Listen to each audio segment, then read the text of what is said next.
The coming good harvest. No discipline seems pleasant at the time, but painful. Later on, however, it produces a harvest of righteousness and peace for those who have been trained by it. Being disciplined is not easy. It's difficult to walk away when someone is rude, to not give in to a temptation, or to get up early to excel at work. Your flesh wants to be comfortable. Your flesh wants the easy way out, but you can't be comfortable all the time and reach your destiny. If you do the hard thing now, later on you'll see blessings and favor that you've never seen before. But the flesh always wants instant gratification. If I tell this person off right now, it will feel so good. Even though I can't afford this item, I want it now. But it's important to think about later on.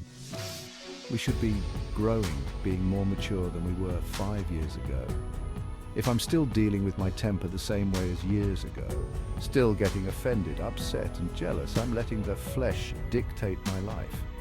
To be disciplined can save your marriage, take you to a new level in your career, break mediocrity and launch you into abundance.